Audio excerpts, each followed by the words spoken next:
For this Christmas Day episode of the Morning Glory Project, I bring you, I guess it's the ghost of Morning Glory Project past. We're bringing you a reprise of our inaugural episode featuring the delightful and inspiring Eileen Rendahl. Wherever you celebrate, however you celebrate, whatever you celebrate, I wish you joy. I wish you peace. I wish you comfort. Merry Christmas from the Morning Glory Project. Welcome to the Morning Glory Project, Stories of Determination. I'm your host, Betsy Graziani Fassbinder. Like in nature, we see determined flowers and vines clinging to life and seeking light. So are Morning Glory people. And in this podcast, I'll interview writers, activists, artists, entrepreneurs, survivors and thrivers, and trailblazers of all kinds. These are folks that have been determined to get over, under, around, and through the obstacles that face them, or to seize the opportunities that come before them. I find these people inspiring and amazing. I know you will too. Today, I'm so happy to be interviewing Eileen Rendahl. She's a person that I was able to encounter first because we happened to be members in the same writing organization, and I got to meet her and know her. And when I found out who she was, I didn't even realize I had read one of her books before. I didn't put two and two together. But when I did, I got to be inspired by her story. Here's a bit about Eileen. In 1999, Eileen Rendahl's husband passed away due to a malignant brain tumor, leaving her at 37 with two small boys to raise on her own. There is absolutely no way she would have gotten through that and the subsequent years without the love and support of her amazing family, especially her two sisters. She fictionalized that experience in part as a way to process all that had happened, including finding new love and the guilt that comes with being a surviving spouse. That book, Do Me, Do My Roots, went on to be a finalist for the National Reader's Choice Award and a double finalist for the Rita Award. Since then, she has published 15 more books under several different names in genres ranging from chick lit to psychological thriller. So welcome, Eileen Rendahl. I'm so happy to be talking with you. My opportunities to overlap and have our paths cross are always too infrequent and delightful every time they do. So I'm thrilled to be able to have you as a guest on this program. Thank you for joining us today. I'm so happy to be here. Thank you for inviting me. Well, Eileen, you are a prolific author across many genres, from everything from chick lit to romantic suspense to, I don't know what else you call all of the other books that you do, but they're across the romance and suspense genres. And I'd love to talk to you about those things, but today I'm going to focus a bit on one specific book. One of your, I always thought it was your first book, but I've since learned it was your second, which is the book called Do Me, Do My Roots. Can you tell me a little bit about this book and how it came to be? Absolutely. I was already interested in writing and had been working on writing a romance novel. And it came out from a very small press, and which basically went out of business pretty much as soon as my book came out. But I wanted to continue writing, and I wasn't quite sure what to write. And well, let me set this up a little bit more. In 1998, my husband was diagnosed with a malignant brain tumor, and he passed away in July of 1999. He was 50, I was 37, and our kids were 7 and 5. And that first book that I was writing was magical in that I could go into another world and control what was going on because my life was very out of control. So I wanted to continue writing, but I wasn't really sure what to write. And my sister Marion, there's three of us, she's the middle, is a nurse. And at the time she was working in the emergency room, and she would get off work at about 11 and need to decompress, need to talk to somebody. And I was not sleeping very much. So she would call me and she would tell me these outrageous stories. She's really the funniest person I know and probably the best storyteller I know. And I started writing down what she was saying to me. And pretty soon I had this like pretty massive file of hysterical things. And I was looking at it and I thought, this is the story of us. This is the story of how my sisters and I and our family survive these horrible things that have happened to us. And that's where I got the idea to start writing Do Me, Do My Roots. So Do Me, Do My Roots, for those who haven't read it, and everyone should, because it's a delightful story, but it's a fictional account that mirrors a bit of your own experience in losing your husband and having two small children, correct? Yes, exactly. So you got some of these ideas from your sister.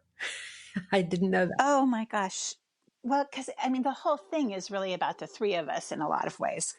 And she is just out. She's so funny that I think the one that really tipped me over the edge was she called me and said, we need to go and get something really interesting tattooed on our butts. And I was like, why? She said, that way, when we're old, people will want to come and wipe our butts for us just to see the interesting tattoo. Oh, no. It's like that kind of problem solving. How do you not just take advantage of that? Well, that was a blessing that you were born into, I'll tell you. That's terrific. Well, and you're bringing this up. I mean, you're talking about the positive and then the negative, of course, but humor is such an important part of who you are, as well as how you write, at least in the romantic and humorous kind of chick lit books. That I can see that it came from your family and must have been a really important part of your coping strategy to be a young mom with two young children and to lose your husband relatively suddenly like that. It sounds like humor is a big part of what got you through. It totally was. It was easier sometimes to laugh than cry. Because there were times I was afraid if I started crying, I wasn't going to be able to stop. Actually, at Fred's memorial service, people are coming up and hugging you and telling you how sorry they are. And I finally just started saying, don't give me too much sympathy right now, or I will not make it through the afternoon. And so a couple of my friends would just come up periodically and whisper something really rude in my ear. So I would laugh and I could keep the tears at bay because I don't know how I would have gotten through all of it. I actually have probably blanked out a few moments of it. The humor thing it's totally gotten me through, and especially those sort of emergency situations when you've got to keep your cool, you got to keep going, you got to handle it. But it has a flip side that is not as positive, that took me quite a while to figure out. And because I found a way to skate along using the humor, sometimes it took me longer than it should have to go ahead and feel the feelings that you've got to feel before you get through something. So the laughter worked for the short term, but not necessarily for the healing. No, for the healing, I think the only way to the other side is through it. and the humor kind of kept me on one side. So when you knew your husband was going to pass, and ultimately when he did, what was the dark moment? What was that like? Without the funny, right? Without the funny. I have one funny, one not funny. Absolutely. Well, okay, we can have both. The not funny was he was in the ICU again, and it was the moment that his neurosurgeon told me there was nothing else. We had done everything that they knew how to do. There was nothing else. And I'm sure that in my heart of hearts, I knew that was coming, but to have him say it was one of the moments where I dissolved. And I remember him saying it. And I remember my sister and my mother-in-law on either side of me practically carrying me out of the ICU. And I can't tell you what the rest of that afternoon was, because I was just in the depths of it. And then you had to come back out because I had 2 kids to take care of, and he needed help, and there were decisions to be made. And then the humor sort of snaps back in and gets you so you're walking through it upright. Hmm. Well, what do you think you were, I mean, in addition to just losing someone you love and losing the father of your children, what were you most afraid of? I don't know that it was fear. Or if there was fear, it was fear that I would never feel any other way than I felt at that moment. Mm. There's a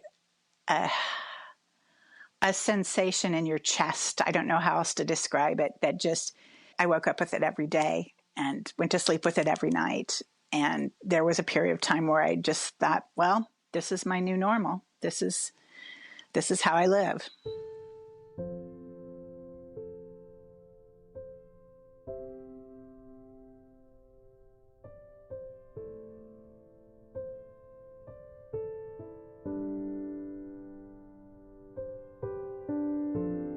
Eileen, I'm so touched that you're sharing it this way, because I think that's where we get when we're in despair, that it doesn't feel like it's ever going to stop. It doesn't feel like we're going to ever be different or even back. Not that we want to be exactly as we were before. We don't want to forget our losses, but we're afraid that we'll never feel any better than we feel right now. I think that's why not everyone makes it. If you feel that horrible and you don't have any confidence that it's ever going to get any better, golly, you can see why some people fold up, right? They either drink or disappear or hide or lose hope, or some even tragically take their lives, whatever it might be. So it sounds like you reached that kind of moment in the dark forest, so to speak. And then what began to turn for you? I think a lot of it is time.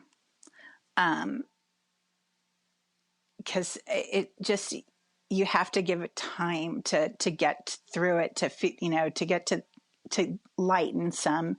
And again, my family were amazing and kept me going, kept me laughing. There were friends who also kept me moving, kept me going.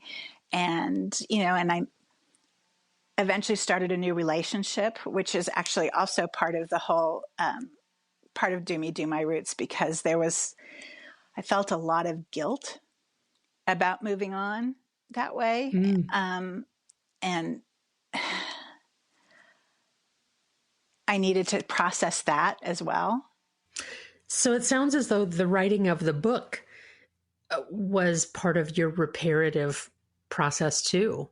Absolutely, because it let me, I told you about the afternoon I fell apart, but that mostly I would try to stay on the surface of things. And writing about it let me delve into the emotions in a way that felt controlled. I didn't have to fall apart. I could approach it through fictional me, so I could still process it and think about it without it absolutely sucking me back down into that pit of despair again. Well, now that's the second time you've used the word control. Somehow not surprising. But when you said you were writing the first book before your husband passed, that it was a world you could control, right? And here you're talking about writing Do Me, Do My Roots, and you could control this fictional version of your life in a way that you couldn't necessarily control what was really going on. Does that feel accurate? It does, although I would be the one to tell you that I am so not a control freak. That's my big sister. She's the one who always has to be in charge. But I think, we all want to be the captains of our own ships. Well, maybe you're not a control freak about other people's existence, but perhaps, and I guess I don't even love the term control freak. I think that it's human nature to want to feel at least a little bit that you're the master of your own destiny, or like you say, the captain of your own ship. It sounds comparatively healthy to me. Oh, good. Not that you asked for a diagnosis, but well, so you said you had a dark story, which was that moment of when you walked out of that ICU that day. But you also said that there was a lighter moment that helped you move from there. So Fred came home on hospice, and we were taking care of him at the house, and he was completely bedridden by that time. And dealing with medical stuff like that, I mean, nothing gets reused. Obviously, it's not safe to. And we made a huge amount of garbage. And so that's one thing to keep in mind. The second thing to keep in mind is people were just bringing stuff, right? Food, whatever, constant stuff in. My kids were little. Everybody was kind of keeping an eye on them, but Alex got into a box. He was the 5-year-old. He got into a box of chocolate covered donut holes. And I think he might have eaten the entire box. So this is Arizona in July. And if you've ever been in a monsoon, it's monsoon season down there in the summer. And you'll have these torrential rains, just like water pouring out of the sky. And then they stop really abruptly. So we've got all this garbage. Oh, and if you put garbage bags loose, like next to your garbage can, the garbage people wouldn't pick it up. So once your garbage can was full, that was it. So we had all this extra garbage, but all the neighbors had their garbage cans out, and I knew theirs weren't full. So I just put my garbage into their cans, but it started one of these huge monsoon rains. So I'm running up and down the street in the rain, putting garbage in my neighbor's garbage cans. And there's this torrential rain coming down, and I walk back into my house, and Alex runs out of the kitchen and almost projectile vomits chocolate covered donut holes all over the wall. And my sister and I just looked at each other, and neither of us could stop laughing. We actually had, I think we sat down right on the floor because it was just like, really? What? It's just like, there's thunder, there's lightning, there's pouring rain, I'm running up and down the street with extra medical garbage, and my child has just painted the wall with chocolate vomit. Well, for some people, that would be the last straw that would put them over the edge. And it sounds like for you, you just found the humor in the moment and just couldn't do anything but laugh. It was too absurd. It was just too absurd. And there was one point actually early in my writing career that my agent said something to me about that I had a keen eye for the absurd. And all I could think was like, come live my life. It's nothing but a parade of that. Don't you think everybody's is if they're tuned in? It seems to me like everybody's life is a little ridiculous. It is because, none of us are normal. I mean, there is no normal. We all have our little buttons and things that happen. And, so I feel like, and I think that's part of why those books spoke to people, is because they could see those situations and they could see themselves right in it because it's something that would have happened to them. Well, who hasn't gotten the giggles at an inappropriate time at a funeral or something like that? Who hasn't had that happen? But it sounds like for you, that not only was just an expression of who you are and how it sounds like your family is a funny family, but it also sounds like that's how you restore yourself too. That's a really good point. I hadn't thought about it that way. I've always thought about it as sort of a coping mechanism. But I do think it is restorative that because it's very rare that you're laughing alone. It's a shared experience with someone, and it's a connection. I think humor is like a great way to connect with other people. It's part of why I like writing funny books. I think, if you think something's funny and I think something's funny, we're connected. We have a similar worldview. Mm. Well, I learned a while back that I love movies and I go to lots and lots of them, more than I ought probably. But I don't mind going to the movies alone at all. In fact, I almost prefer it when it's a drama or a documentary, but I don't like to go to a comedy by myself. It feels too lonesome to laugh alone at something and not to turn to somebody and say, wasn't that hilarious? And not to have walking out of the theater saying, oh my gosh, that cracked me up. Yeah. It seems like there's something, like you said, there's connective tissue there in our humor, in our shared humor. And it makes it more special. But I hadn't thought about it as a restorative thing, but I think that there's, in that connection, it's something that the energy flows back in to you from it somehow. So it sounds like not only humor, but lots of support was around you. You count yourself fortunate, I know, for having friends and family and neighbors and who will let you put medical garbage in their trash can. But I wonder what in your private moments were the inspirations or support or ideas that you had or decisions that you made about how you were going to go forward after such a huge loss. Not too long after Fred died, I started looking for support groups. We'd been on hospice, and hospice is always so wonderful. And they were like, these are really helpful to people. You should think about it. And I went to a few, and I would be almost always the only person under 60 there. And people were saying things like, I don't know why I get out of bed in the morning. I don't know why I keep putting one foot in front of the other. And it didn't resonate with me because I knew why I got out of bed in the morning. I got out of bed because I was the only one who could reach the toaster and put the frozen waffles in. The kids couldn't do that themselves. They needed me, and I needed to keep going. I needed to move. So I kept looking, and I finally stumbled on a support group that was started by a woman who had lost her husband fairly young. And I think it originally was called Widows with Children. And then they were changing the name so that because men lose spouses too. And I found so much support there and ways to continue to honor Fred's memory without letting it mire me down. Because I was there with a bunch of other parents who were doing the same things I was doing. And it was incredibly helpful. Do you think that's what gave you permission to welcome new love in your life? Without feeling so guilty and awful about it?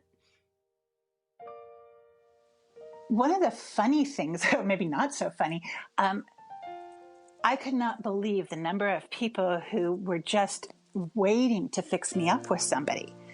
It's like they were just, once they realized that Fred was not going to make it, they were like, well, let's get her back into something. So that helped a lot. That seemed like people were like, yes, go. So nobody was judging you or saying, oh, it's too soon, not yet. Nobody was saying that to you. But in my head, sometimes I was. And we joke about it now, but my boyfriend was a little maybe commitment phobic. And I did not want to move quickly with anything. And in fact, when we first started seeing each other, we did not even live in the same state. And my need to go slow and his commitment phobia really made it easier to take things just little step by little step. And he is your partner today, I believe, correct? Yes, he is. Yes. That would be a dangerous question to ask if I didn't think I knew the answer.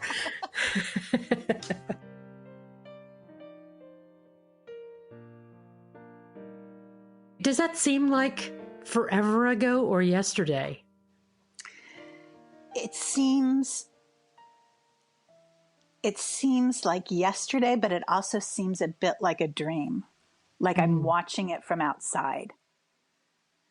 I think in some ways I still can't go all the way deep into how that felt at the time because it was insanity. My oldest sister came one time. I'm trying to remember exactly the sequence of events, but she called me to see how things were going. And I said, not good. Can you get on a plane today? And she was there that evening. But so then she took over the kids for a day so I could go be with Fred while he had surgery, and ended up with a migraine so bad she had to go to bed with an ice pack on her head for a day. It's just like, it just didn't feel doable sometimes. No. Well, I imagine it was stressful for everybody, to try to rally the troops and figure out where to put your grief energy and where to put your helper energy and And then where do you put your how do I take care of me moment? Yeah. And funny things happened. There was one, I think it might have even been that same trip, because my sister was there, and my kids were going to a birthday party in the afternoon, which was great because that meant they were taken care of for the afternoon. But I needed to go buy a gift. So there was a Target really close to my parents' apartment. And I walked in, and there was a rack of clearance dresses that were $6. And they were super cute. And I called my sister and I said, you have to come to Target right now. Our mom can watch the kids as long as they're like absorbed in a TV show. So put on a movie, get over here. And we probably bought 4 dresses apiece. And it was just like, and we were like whispering to each other. It's like, hurry, get it. No, the other size. No, that one. And then, because like we knew it was like this stolen moment of, we get to buy clothes for us. Well, a stolen moment that was for you, and not about dying, and not about healthcare, and not about any of those things, but just, so it sounds like one of the things that you did organically was to find those little escape valves here and there that would let the steam out of what you were kind of going through. I think writing provided some of that. Mm-hmm. I used to draw a lot. That provided some of it. There were all these little places where I could find a place where I didn't feel like I was whirling in circles all the time, where a moment of stillness that I felt that I really needed. Mm. If that makes any sense. Oh, it absolutely makes sense to me. Sometimes it's what John Bradshaw years ago said, the difference between being a human doing versus a human being, that now and then you just have to be, and you have to stop all the do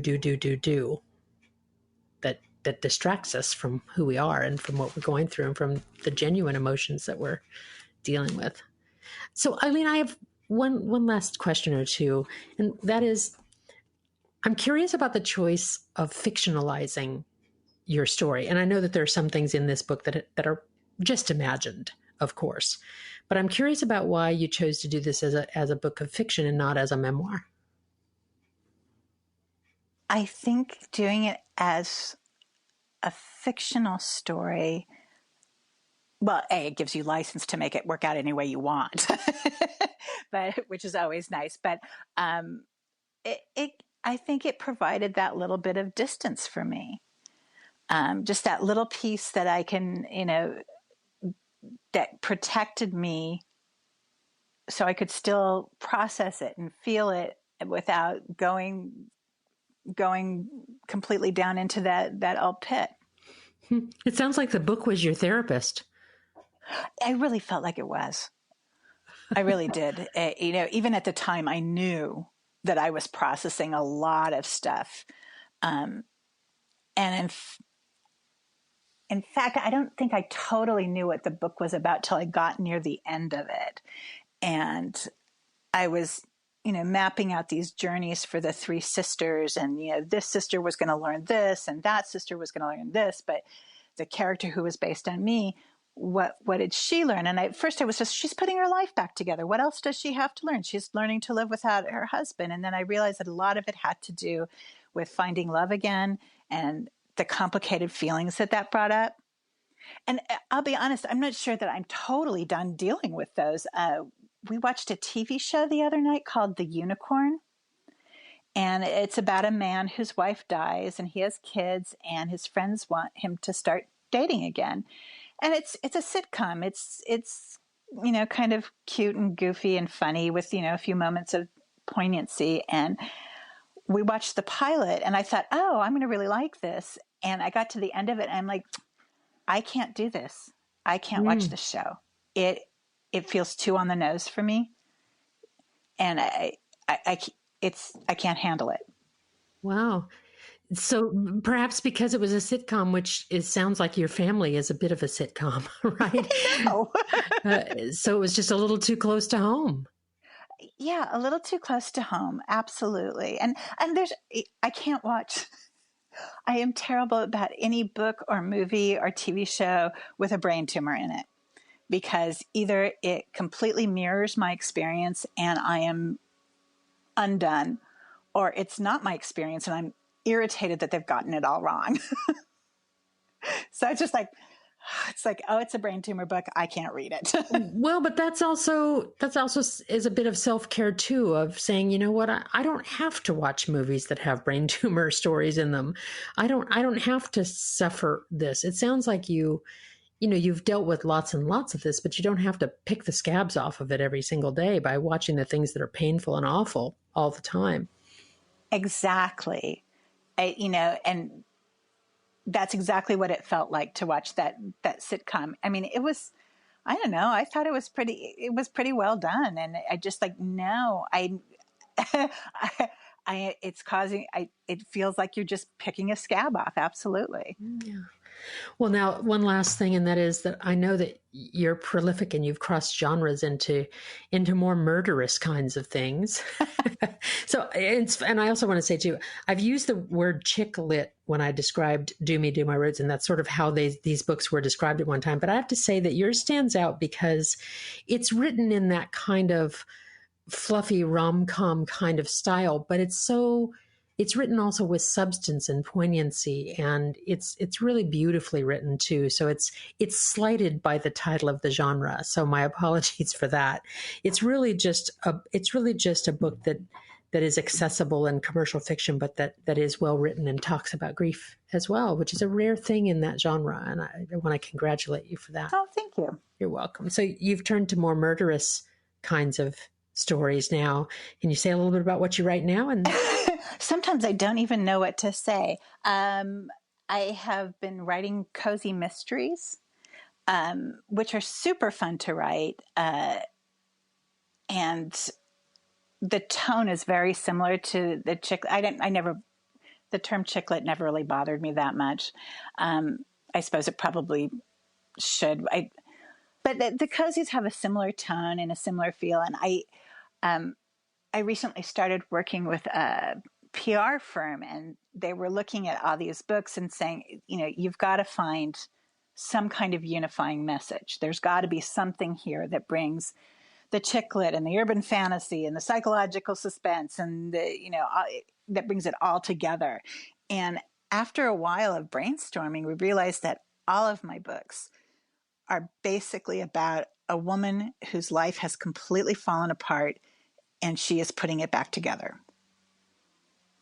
So that's a theme that I seem to just come back to over and over and over. And without intention. You didn't intend that always. It just seems to always be what you write about. Yeah. And I do wonder, now that I'm a little more aware of it, it's like, oh, the next book proposal I do, is it going to be like that? Have I burst the bubble now that I know what it is? Now that I know. And Eileen, you publish under Eileen Rendahl, but what are your other nom de plumes? So I have some romantic suspense under Eileen Carr. Karr or Carr? Carr. I have 2 cozy mystery series, one under Christy Abbott and the other under Lillian Bell. Eileen, it's been a delight to talk with you, and thank you for sharing your personal story and your writing story. And I know that your books provide comfort and entertainment and distraction and even some insight into grief and loss. So thank you for that. And thank you so much for being part of the Morning Glory Project. You are certainly a bloom worth celebrating. Oh, Betsy, thank you so much. Eileen gave us lots to think about in our interview today, and the extra blooms that I have on my mind are how humor was both a benefit and a curse to her in her own recovery from grief process, that at first it protected her, but then it actually kept her from grieving, and how family, loved ones, and joy came back into her life as she was able to get through those details. I'm so pleased to have talked to Eileen and inspired by her story. You can find out more about Eileen and a bunch of the other Morning Glory people at themorninggloryproject.com.